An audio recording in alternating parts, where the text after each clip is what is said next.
Bonjour, bonsoir mes petits louveteaux et bienvenue à Petites Obsessions, le podcast où on vous apprend des affaires qu'on savait pas plus il y a une couple d'heures. Mon nom est William et je suis accompagné de ma co-animatrice Hélène. Oui, moi qui n'étais pas aussi intelligente, c'est ça? Il y a une couple d'heures, c'est ça que tu veux dire? On devient toujours de plus en plus intelligent. Et d'ailleurs, sur quoi es-tu devenue plus intelligente aujourd'hui? Ouais, c'est ça, rattrape-toi. Aujourd'hui, je vais vous parler des unités de mesure. D'accord, donc ça vient d'où chacune d'entre elles et comment on mesure comme ça? Mais il y a des choses qu'on sait déjà. Oui, c'est ça. Il y a un petit retour sur... Parce que si tu savais pas c'était quoi un centimètre puis des pieds avant, aujourd'hui, il y a un méchant problème. Mais en tout cas... c'est relatif! C'est relatif. Puis moi, je vais vous parler un peu de mesures, mais dans le sport, notamment pourquoi une telle distance pour le marathon, les grandeurs de patinoire ou encore les grandeurs de terrain de baseball. Oh, très spécifique. Oui, ben voilà, ça m'a donné, fallait trouver des sujets, puis c'était ça qui était le plus intéressant. Mais avant toute chose, vous le savez, il faut écouter... le générique.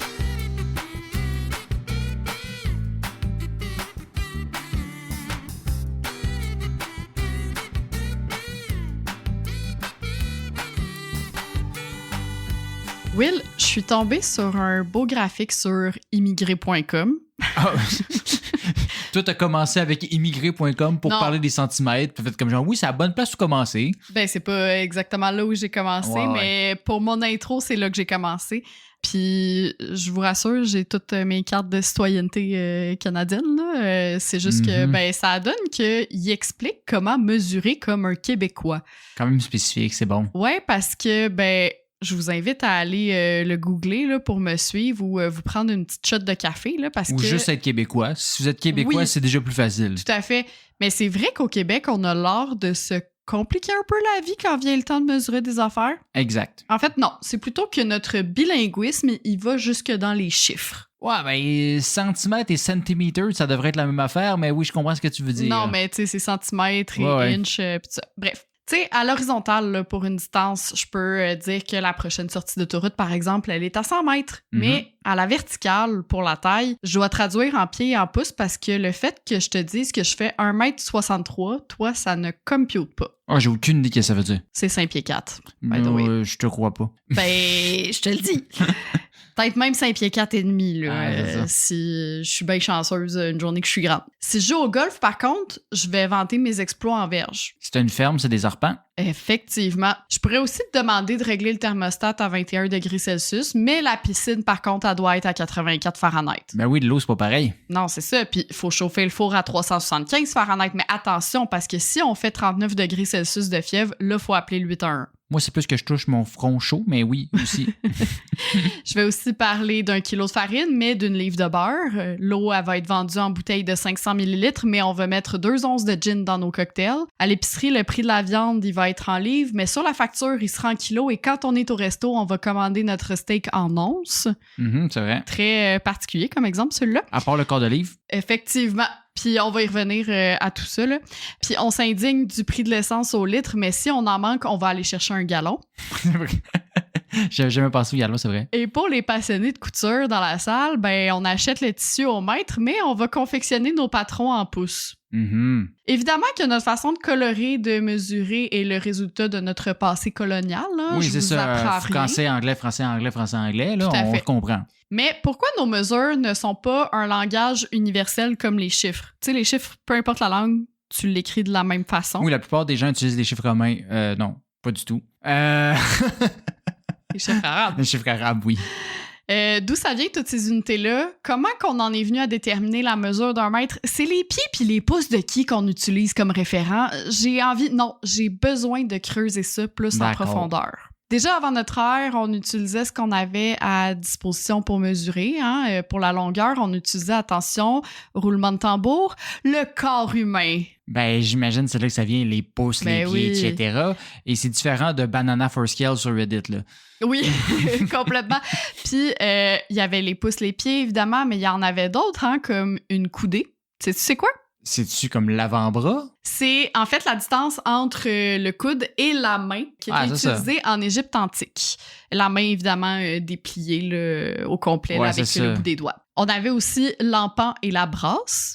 Là, suis-moi. Est-ce que la brasse est reliée avec la nage? Non, pas tout à fait. OK. Un empan, ça représente la distance entre ton pouce et un autre doigt, habituellement le petit doigt, l'auriculaire. Okay. Mais pourquoi pas être frivole puis des fois avoir un empan pour tes autres doigts? Oui, parce que c'est déjà pas assez arbitraire vu que les mains sont complètement différentes pour chaque personne. Exactement. Là, fait que aussi bien rendre ça facile. Là. Mais rassure-toi, là, peu importe sur quel empan tu te fiais, là, fait quel doigt tu prenais, la brasse, c'était toujours égal à 8 empans. Ah ben... Pourquoi 8, je sais pas. Sauf qu'évidemment, même si notre corps, comme tu disais, il pouvait servir de règle, force est d'admettre que nos membres ne sont pas tous de la même longueur. Hein? On n'est pas tous grands de la même façon. Certains ont des plus grands pieds, d'autres des plus petites mains, etc. Fait que les Égyptiens, ils ont créé ce qu'on appelle la coudée royale, qui serait l'équivalent d'à peu près 52-53 cm. Puis c'était quel roi? Ben, c'est ça, on le sait pas. Ah, damn it! C'était pas Toutankhamon, parce que c'était pas spécial, lui. Peut-être, je sais pas. Mais non, j'ai beau faire des recherches... Ça le dit pas. Ça disait tout que c'était comme une moyenne qui avait été prise, mais on a dit que c'était la coudée royale parce que c'était comme la officielle. C'est comme, genre, à la guerre des clans, ils ont sondé 100 rois et leur ont demandé leur coudée principale. C'est ça, exactement.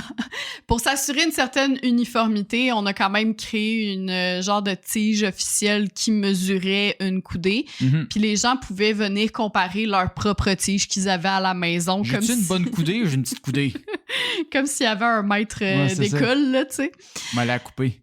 C'est la coudée de qui qu'on a utilisée, comme je te dis, je l'ai malheureusement pas trouvée, mais c'est important de mentionner qu'une coudée, ce serait équivalent à 7 paumes. Et une paume, c'est 4 doigts. Attends, fait que ta paume, ça l'inclut pas la paume? Non. Ben, c'est la largeur, en fait, de la paume, là, les 4 doigts. Puis une coudée, si c'est 7 paumes et qu'une paume et 4 doigts, c'est 28 doigts. Non, mais là, tu fais exprès, là. Ben non, mais attends, on va y revenir, ça. OK. Ah, fait qu'il faut que je retienne cette information-là? Non, c'est pas grave si tu le sais pas, je vais te le rappeler. Si... Mais fun fact, chaque côté de la pyramide de Khéops mesure 440 coudées. Ah, ben oui, ben au moins, c'est un chiffre relativement... Ben, probablement qu'ils sont... Ils ont fait des calculs mathématiques en coudées, là. Ben oui. Les Grecs, évidemment, se sont inspirés des Égyptiens. Leur unité de mesure de base, c'était la largeur d'un doigt. Donc, environ 1,93 cm.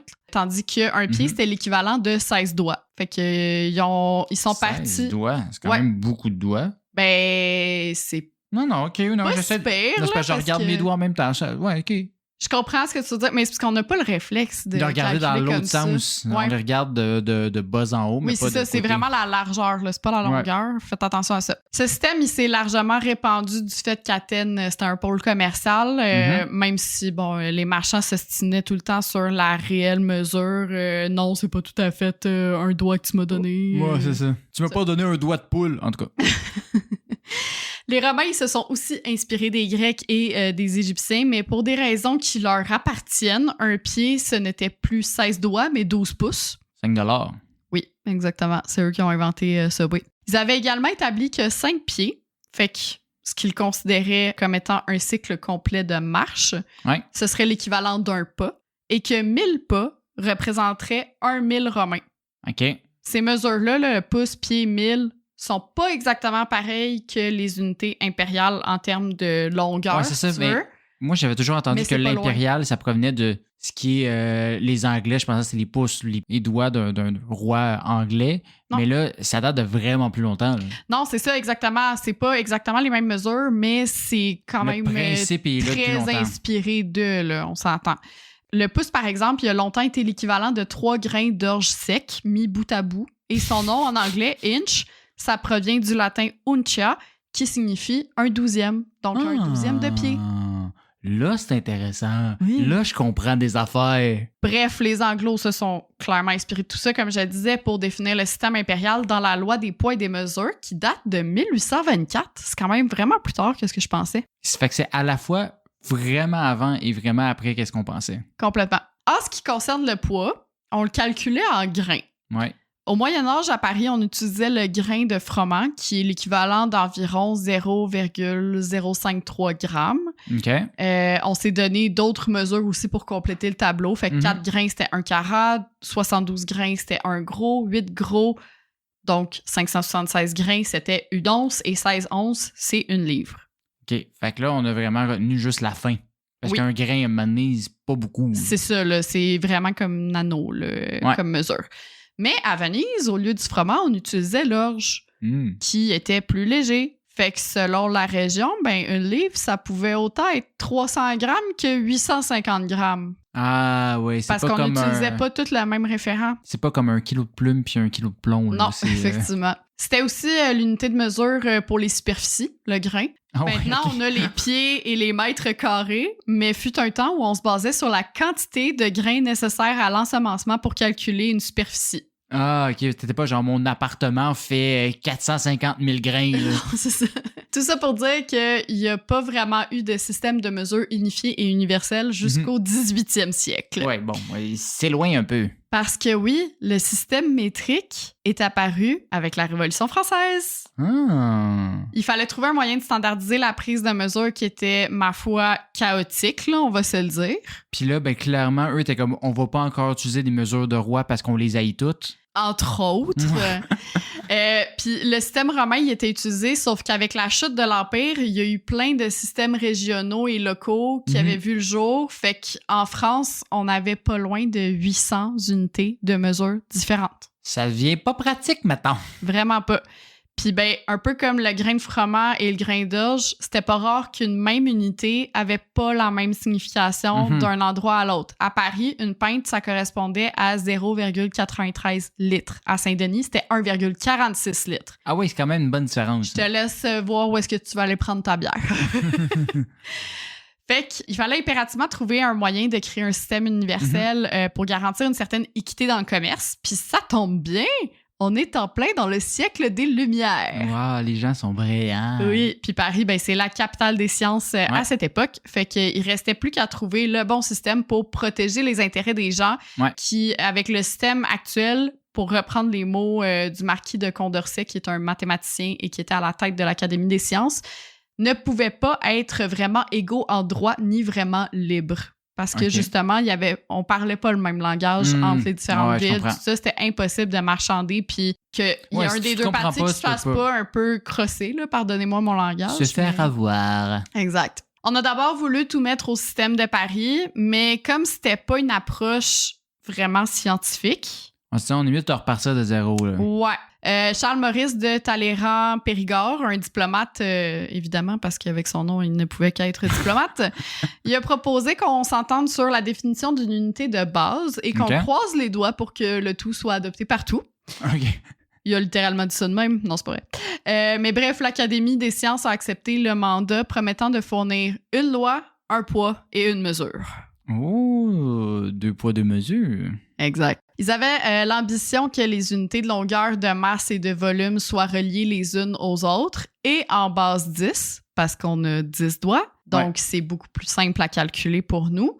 Puis je te dis ça, mais comme je te disais tantôt, 28, c'était une des bases pour un autre calcul. Je m'en souvenais. Ben, on a 28 phalanges parce qu'on a 14 phalanges dans chaque main. T'sais, on a 3 phalanges sur les principaux doigts, puis le pouce, on en a 2. Ce qui fait 14. Ce qui explique pourquoi, justement, beaucoup d'unités dans d'autres systèmes sont en base 14 ou en base 28. Dans le quand système t'écrivais impérial, pas, tu checkais tes doigts. Là. C'est ça. Ben, dans le système impérial, un stone, c'est 14 livres, par exemple. Tu fais des liens dans ta tête? Ah ouais, là, mais écoute, c'est vrai qu'on finit plus intelligent qu'au début.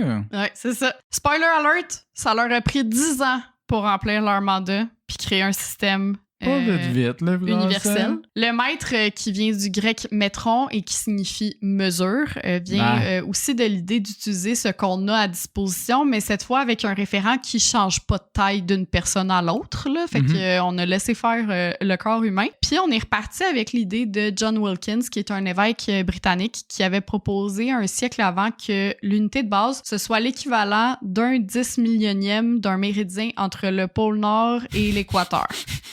Je te traduis ça. En gros, 1 mètre, c'est l'équivalent du quart de la circonférence de la Terre. Fait qu'ils ont pris la distance entre le pôle Nord puis l'équateur. On dirait que j'ai l'impression que c'est pas beaucoup, 1 mètre par rapport à ce que tu me décris, qui est genre gigantesque, mais je te crois. La circonférence de la Terre, elle est 40 millions de kilomètres, de mètres. Oui, parce qu'elle est 40 000 kilomètres. Fait que tu divises ça en 4, Ouais, ça ouais. fait 10 millions. Puis tu divises ça en 10 millions, ça fait 1 mètre. Mhm. Tu Ok, comprends-tu? oui, là, je comprends. Puis là, je te passe les détails de comment ils ont calculé tout ça. Parce Comment que, ils sont arrivés à le faire, là? Bon, ça a pris des années, puis ben bravo pour eux, ils ont eu leur diplôme. Ils sont brillants. Mais ils se sont grosso modo appuyés sur la triangulation là, pour s'assurer que justement ce soit le plus empirique possible. Intéressant. En ce qui a trait à la masse, comme je te dis, tu sais, ils voulaient que le volume, la distance puis la masse soient toutes reliées ensemble pour créer un système le plus unifié et universel possible. Fait qu'on a créé le gramme en se basant sur le mètre, justement, parce que, ben, un gramme, c'est l'équivalent du volume de l'eau dans un centimètre cube. C'est vrai. Puis on a choisi l'eau étant donné que c'était beaucoup plus accessible que l'or et le mercure, qui n'ont pas non plus la même densité, là, soit dit en passant. Non, mais on peut parler d'eux dans un autre épisode du podcast, par contre. C'est hein? ça. Wink, wink. Exactement. Pour la température, c'est assez simple. En 1742, Anders Celsius propose une échelle basée, elle aussi, sur l'eau. Oui.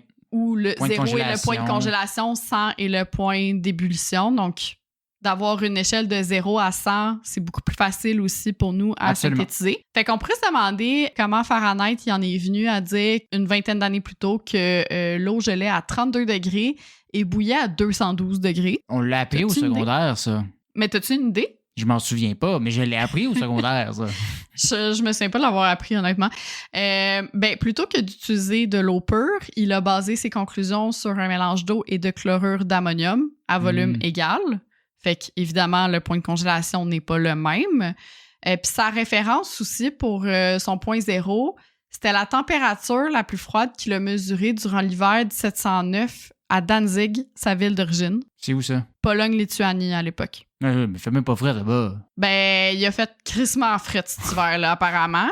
Fait que ça, c'était son point zéro. Puis avec ses expériences, il a conclu que son mélange d'eau et de chlorure, il se solidifiait à cette même température.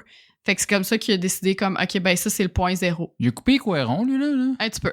Mais si on va plus loin, la différence entre le point d'ébullition, fait que 212 Fahrenheit, et le point de congélation, 32 Fahrenheit, c'est de 180 degrés. Oh. Fait que tu fais vraiment les deux opposés de la ligne, là. OK, c'est correct. Il a pas juste fait de la marde. C'est ça. Mais pour le 100 degrés, il a déterminé que c'était la température corporelle du corps quand il faisait de la fièvre parce qu'il a pris sa température quand il était malade, puis selon ses calculs, c'était ça. Ça fait un point spécifique, puis on est good. Sinon, un corps en santé, normalement, c'est plus aux alentours de 96 degrés Fahrenheit. Autre petit fun fact, moins 40 Fahrenheit est l'équivalent à moins 40 Celsius, et c'est le seul point où les deux systèmes convergent. Et c'est un point qu'on n'a pas envie de voir souvent. Non, effectivement. Bref, le 10 décembre 1799, le système métrique qui a été adopté en France, fait que 10 ans à peu près après la Révolution, comme je t'ai dit, ça a pris une dizaine d'années. Puis même si Napoléon il a grandement contribué à la propagation, parce que là, il venait de prendre le pouvoir, là, Napoléon, en 1812, il a signé un décret créant les mesures usuelles qui était strictement réservé au commerce de détail. Mesures usuelles, est-ce un peu comme des bonnes manières qu'on pourrait parler dans un autre épisode? Wink, wink. OK, j'arrête. En fait, cet épisode-là, c'est juste tout fait de la pub pour nos autres épisodes. Pour nos autres épisodes d'avant, oui. Fait que c'est important, là, c'était strictement réservé au commerce de détail. Toutes les autres sphères de la vie devaient utiliser le système métrique. Mais c'est parce que les gens, ils étaient tellement, réticents à utiliser le système métrique, ils étaient tellement habitués à parler en livres, c'est un peu comme nous avec la construction, au final. Là. C'est ça, exactement. Fait qu'il a dit, OK, ben pour le commerce de détail, vous pouvez utiliser l'ancien nom, puis les fractions aussi, pas obligé d'utiliser la décimalisation, mais la valeur, elle reste métrique. OK. Ça veut dire que t'es un petit paysan qui s'en va acheter sa livre de beurre en 1812 à l'épicerie. Tu dis, une livre de beurre, à l'époque, ça avait été converti en 500 grammes. Là, ça avait été arrondi pour simplifier les calculs. Fait que si tu demandais à ton épicier une demi-livre de beurre, tu repartais pas avec ce qui est pour nous aujourd'hui une réelle demi-livre de beurre qui correspond à 226 grammes. Tu repartais avec la moitié de 500 grammes, donc 250 grammes. Fait que les gens, ils étaient avantagés par le système. Par le système, mais tu sais, ça faisait en sorte qu'on avait aussi 3 systèmes. Ouais, ça devenait compliqué. Fait que c'était le chaos. À partir de 1837, par contre, le système métrique est vraiment devenu la norme en France. Louis-Philippe Ier, qui est le dernier roi à avoir régné en France, il voulait poursuivre la modernisation du pays, puis pour lui, ça passait par l'application du système métrique partout. De son côté, le Royaume-Uni acceptera à la fin du 19e siècle d'utiliser le système métrique à condition que la France adopte le méridien de Greenwich. Oui. Et plutôt que d'utiliser le méridien de Paris. Là, j'ai pas le choix de dire qu'on a déjà fait un épisode qui parlait de ça. Oui, effectivement. Mais il y a première saison, je pense. En tout cas, qu'on parlait des changements d'heure. Là. Complètement. Bon, l'Angleterre a plus ou moins respecté sa part du deal parce que c'est juste en 1965 que le système métrique a été adopté au UK officiellement, mais surtout pour le commerce international. Pour le reste, l'impérial, il est pas mal encore la norme. T'sais, les autos sont en miles per hour, etc. On va commander une pinte de bière, pas un 50 centilitres comme en France, etc. Probablement pour une question d'honneur et ne pas se soumettre à un système qui a été inventé par leurs principaux rivaux. Je sais pas. D'ailleurs, avec le Brexit, la question de retourner complètement au système impérial, elle a été soulevée. Oui, parce que pourquoi avoir du progrès en Angleterre là, depuis les dernières années? Complètement. Puis là, on a revu la définition du maître à quelques reprises pour lui donner un sens encore plus universel. Fait qu'initialement, je te rappelle, notre référence, c'était la Terre. Oui. Mais mettons, c'était pas assez ça, la Terre. C'était comme, c'est pas assez reconnu par toute la Terre. Mettons qu'on rencontre des extraterrestres. Ah ouais, ça se peut très bien que leur planète soit plus petite ou plus grosse que la nôtre, puis qu'elle a pas la même circonférence. Fait qu'en 1983, le mètre il a été redéfini pour devenir la distance parcourue par la lumière en 1 seconde divisée par la vitesse de la lumière, qui est une constante. Ouais. Donc, divisé par 299 792 458, parce que le 300 millions qu'on apprend à l'école... c'est pas exact. C'est juste pour nous faciliter la vie, là, la gang. Et oui, j'assume que les extraterrestres connaissent la vitesse de la lumière. Ben, je veux dire, s'ils sont venus à nous connaître puis à venir sur Terre, ils devraient être rendus pas pires avec ça. C'est ça. Le système international d'unités, il compte aujourd'hui 7 unités de base. Le mètre, le kilogramme, la seconde, l'ampère, le Kelvin, parce que le Celsius, c'est pas une échelle absolue, tu sais, on peut aller dans le Kelvin, négatif. c'est le zéro absolu, La mole et candela, qui est l'intensité lumineuse. Ouais. Versus le système impérial, qui compte 53 unités de base. On les énumérera pas toutes, là? Non, complètement pas, là, oubliez ça.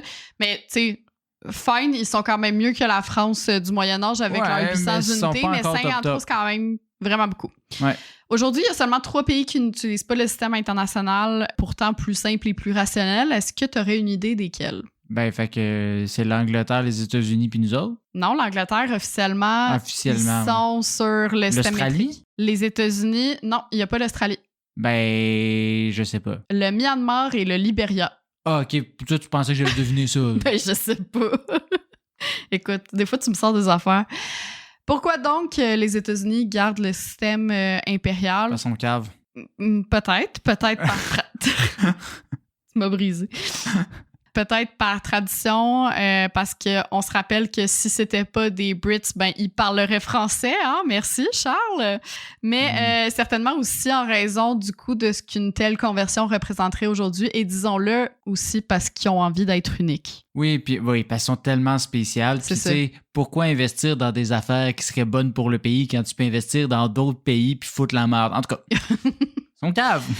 C'est ça, la parenthèse politique va s'arrêter ici, la gang. Au Canada, ça a commencé à devenir un standard à partir des années 70. Ouais. On s'est alors donné 10 ans pour se convertir entièrement au système international, donc au système métrique. Les écoles commençaient à donner des cours d'initiation au système métrique.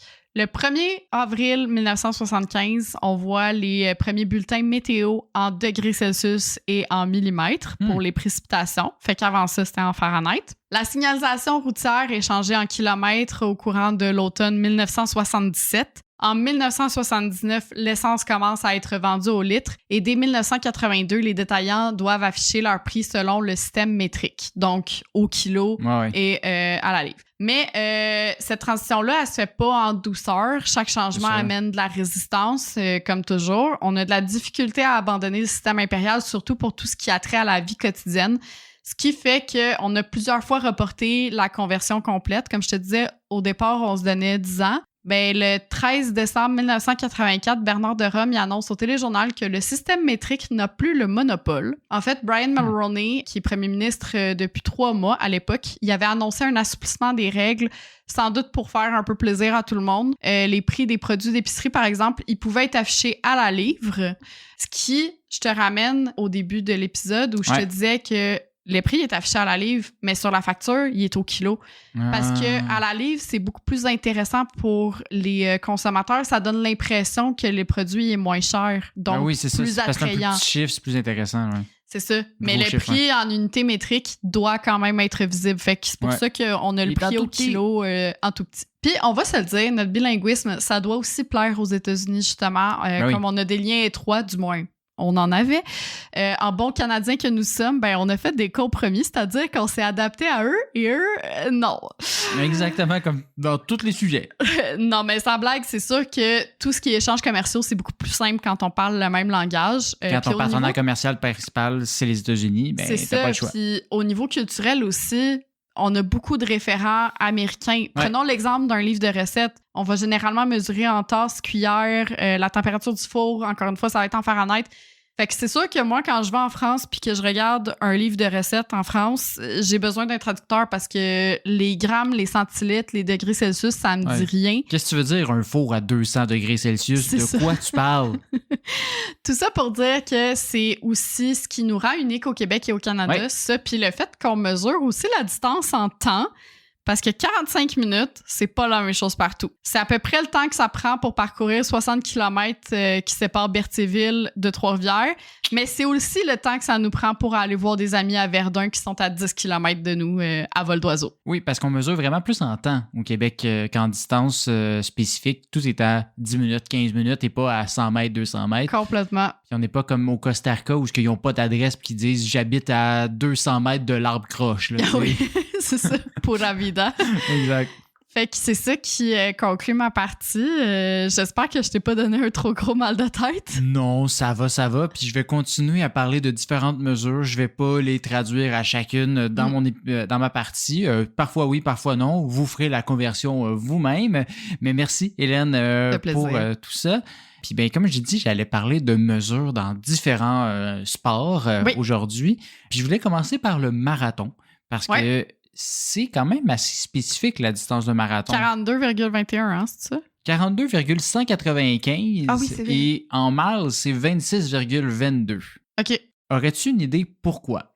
Mais je sais que je l'ai déjà su, mais c'était pas la distance entre la ville de Marathon puis... Oui. C'est quoi? C'est pas Athènes? Oui, exactement. C'est ça. C'est à ça que ça fait référence techniquement. Ça fait référence à une histoire là, de quelqu'un qui aurait couru entre Marathon et Athènes.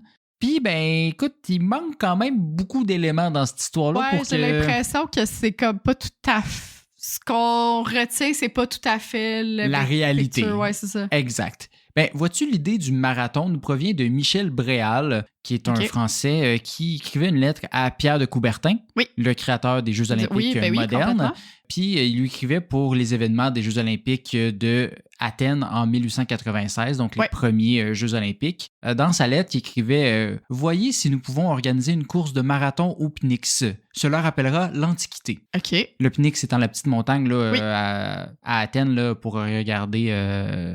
pas l'acropole, voyons. Ouais, ça, non? C'est-tu l'acropole?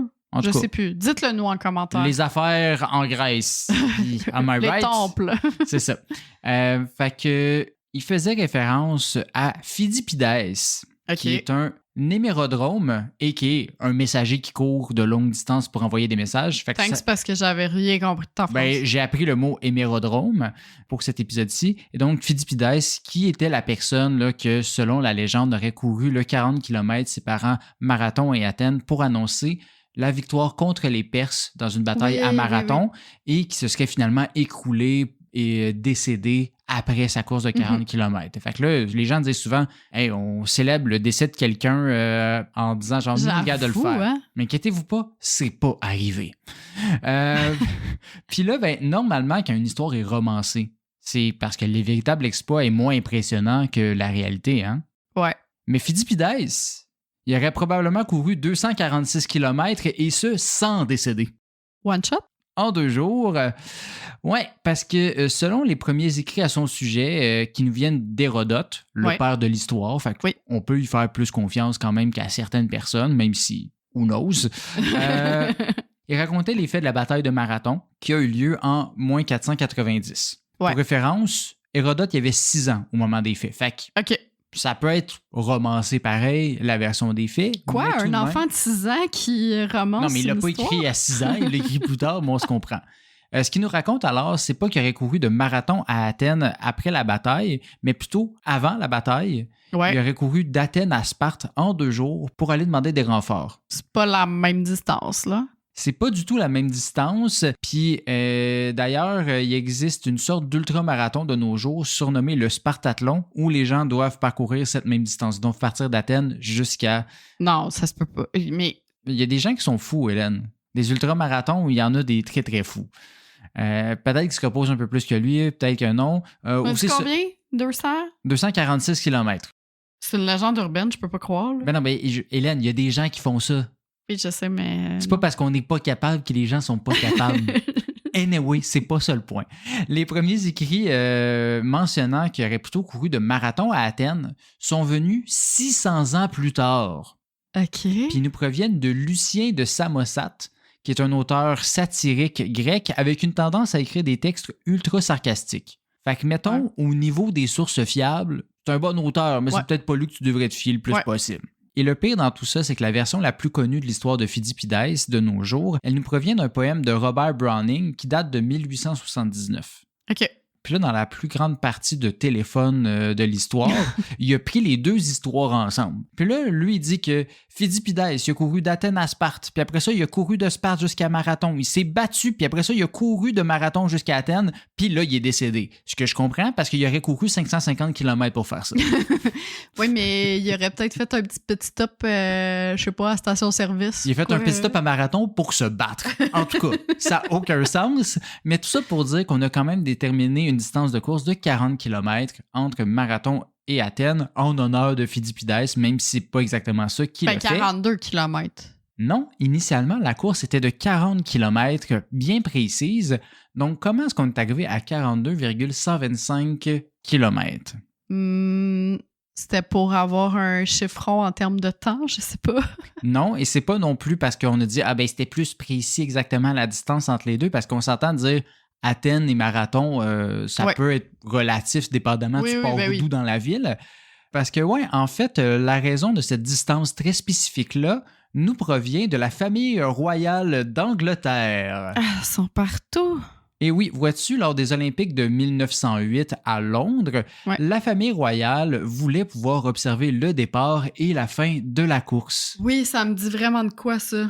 Ouais, fait qu'ils ont demandé à ce que la course commence au château de Windsor, où les enfants pourraient regarder les coureurs partir, et qu'elle se termine au box royal du White City Stadium, où avait lieu la majorité des événements des Jeux olympiques, et où le roi pouvait s'asseoir et regarder la course.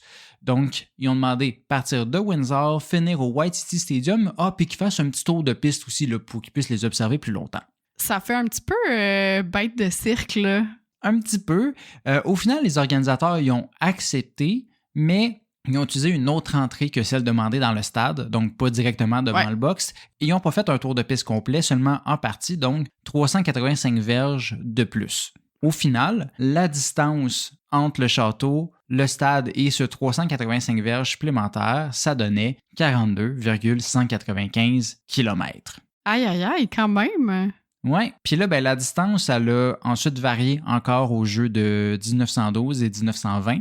À noter la pause en 1916, là, pour des raisons évidentes, parce que la paix, c'était pas notre priorité. Exact. Fait que ça a varié encore, puis finalement, on est revenu à 42,195 lors des Jeux de Paris de 1924, et depuis, c'est vraiment la distance qu'on a gardée. Officiel. Shout-out aussi d'ailleurs à la première personne à avoir fait une course en dessous de 2 heures il y a quelques semaines, le Kenyan Sébastien Sa.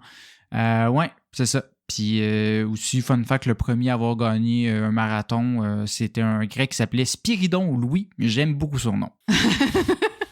Parlons maintenant d'un autre sport complètement que le marathon, c'est-à-dire le baseball. Ouais. Je sais pas si tu savais déjà cette information-là, mais tandis que la plupart des sports professionnels ont des dimensions standards pour leur terrain, c'est pas du tout le cas pour le baseball. OK. J'avoue que je connais pas Carl au Ouais. baseball, fait que je suis tout oui. Le diamond, donc les plates, là, Oui. ça, c'est assez standard. Là. C'est 90 pieds, peu importe, entre chacune des plates, puis celle au bout, puis il y a 127 pieds et 3,75 pouces entre la home base et la second base. Okay. Ça, c'est standard. Mais il y a 3 murs au baseball. En arrière, tu as le champ gauche, le champ droit et le champ centre. Ouais. Puis ben, ces 3 murs-là, ils peuvent varier de plusieurs dizaines de pieds selon le stade. Pour? Ben, c'est exactement ça la question, parce que ça va varier entre 300 et 355 pieds pour les champs droite et gauche, et entre 390 et 435 typiquement pour le champ centre. Quand même. C'est quand même une bonne différence. C'est pas un 2-3 cm que t'as oublié de calculer, là. Exact. Pour comprendre, déjà, il faut savoir que le baseball, à la base, ça jouait pas dans des stades, hein? Ça jouait dans des parcs, puis c'était pas organisé, puis les joueurs devaient courir après la balle, peu importe où elle se rendait. Il n'y avait pas ça, des coups de circuit, là, des home runs. Fait que c'est un concept qui est venu vraiment plus tard. Quand le sport a été un petit peu plus défini, j'imagine? Ben, en fait, quand quelqu'un s'est dit « Hey, je pourrais faire de l'argent avec ça, moi, le baseball, parce que le monde vient de voir ça. » Ouais. Gratuitement. Mais si je mets une clôture tout autour du terrain, puis j'installe des bancs à l'intérieur, je vais pouvoir dire aux gens « Hey, venez, payez-moi, venez vous asseoir, puis sinon vous allez être obligé d'être debout derrière la clôture pour regarder la game. » La personne qui a eu cette idée-là, c'est William Kamayer en 1862, puis il a construit le stade qui était appelé le Union Grounds, situé à Brooklyn. OK. Puis là, ben, l'idée de se faire de l'argent est quelque chose que les Américains ils apprécient beaucoup. Hein? Oui, bien sûr. Fait qu'on s'est ramassé avec un paquet de terrains de baseball à travers le pays avec des grandeurs extrêmement variées. OK. Parce que, ben, je veux dire, c'est juste des gens... Il n'y avait pas de normes. Il n'y avait pas de normes. C'est juste des gens qui ont dit « Hey, c'est une bonne idée de délimiter », mais ils ne sont pas consultés sur ça allait être quelle grandeur. On va juste construire des clôtures. Éventuellement, c'était comme bon, on va faire plus ou moins telle affaire, là, quelque chose comme ça. Mais un des facteurs qui a mené au fait que c'était varié, c'est que c'est un sport qui était très populaire en ville, où il y avait la majorité de la population. Puis, ben, des fois, les parcs disponibles pour construire un terrain de baseball, ils étaient limités niveau dimension. Ben, c'est ça, parce que, je veux dire, tu construis sur un champ, ton c'est facile terrain en banlieue, peut faire 8 fois celui du petit parc mais non, de la Grandville. Là, c'était, ben, t'es en plein milieu de Montréal, tu dois construire un stade de baseball, arrange-toi avec l'espace que tu as entre les bâtisses. Puis c'est exactement ça qui est arrivé avec plusieurs des endroits. Puis ben, tu peux pas nécessairement détruire une rue ou une bâtisse. Puis ça a donné des endroits iconiques comme le Fenway Park à Boston. Son champ gauche est de 310 pieds, qui est dans la catégorie basse des petits champs. Puis parce que juste à côté, il y avait un concessionnaire de véhicules usagés. OK. Fait qu'il peut pas comme expand plus que ça. Puis là, ben, tu veux pas non plus calisser des balles de baseball ces chars. C'est ça, ils ont dû en avoir des vitres pétées, hein? Fait qu'ils ont mis un mur de 37 pieds de haut pour compenser. Puis ce mur-là, il est surnommé le Green Monster. Ça sert à bloquer les balles. Puis à comparaison, le mur de droite, il est de 5 pieds.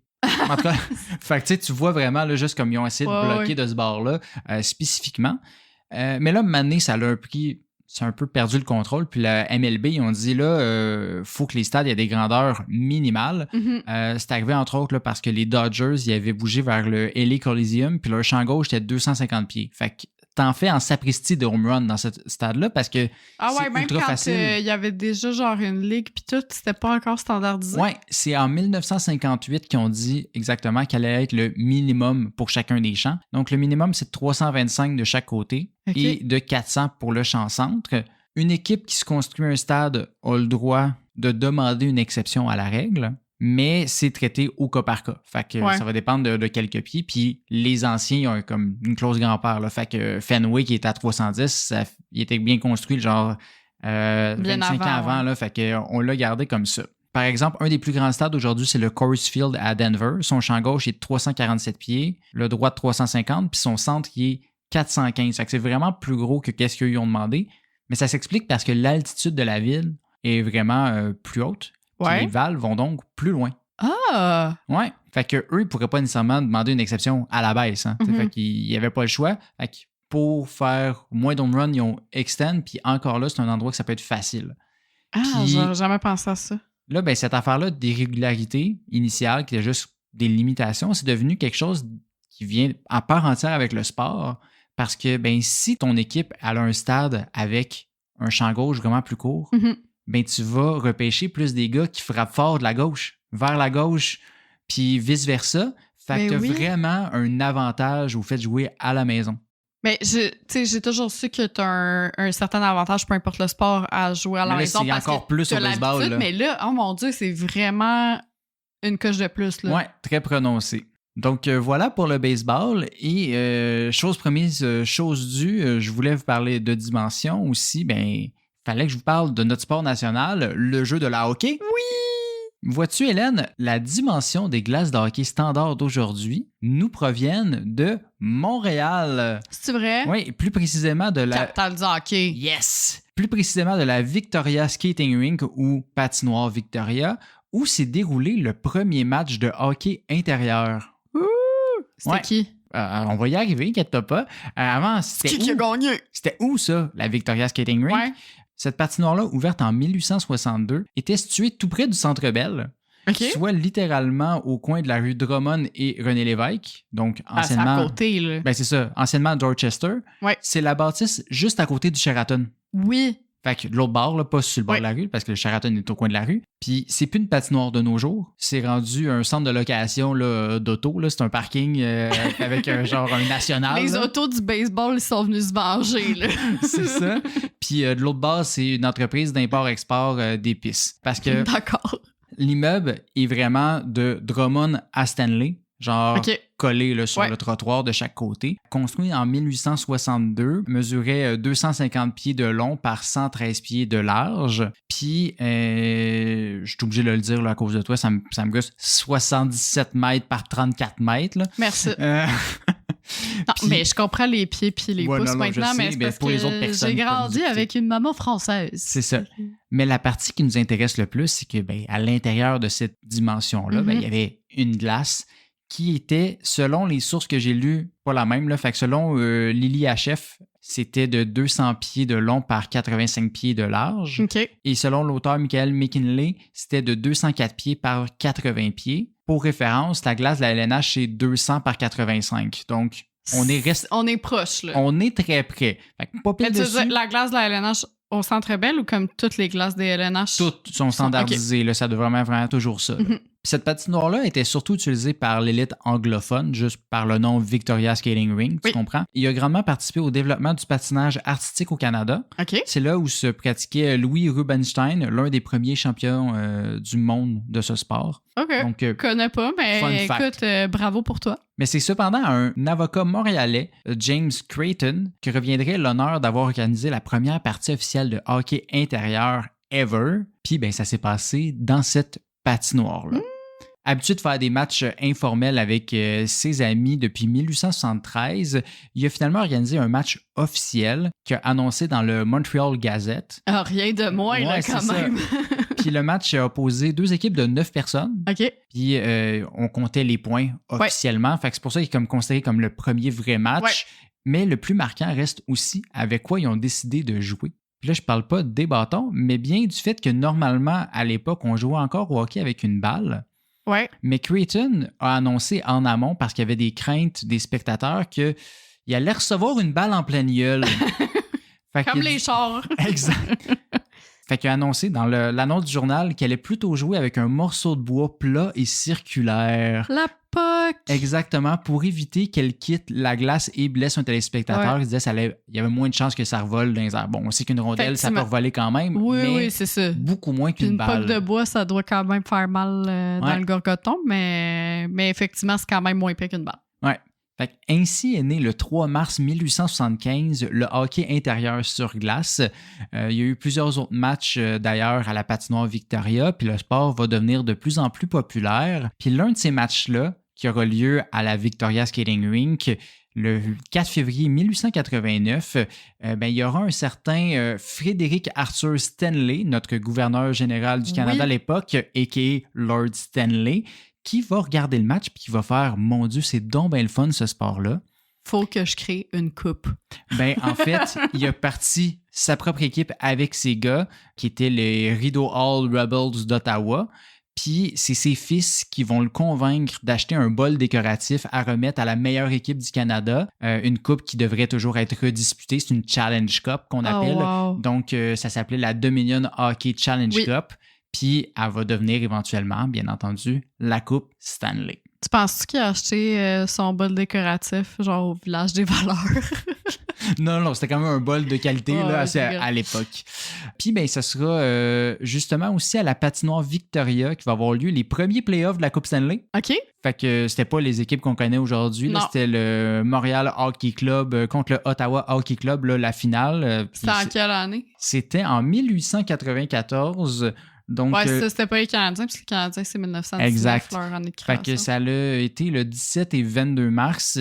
Puis, c'est le Montréal Hockey Club qui a remporté 3-1 contre Ottawa. Fait que fuck you, les boys! Fuck you, les sénateurs. Ouais, c'est ça. C'est premier match de hockey intérieur, c'est là. Premier match de playoff, c'est là.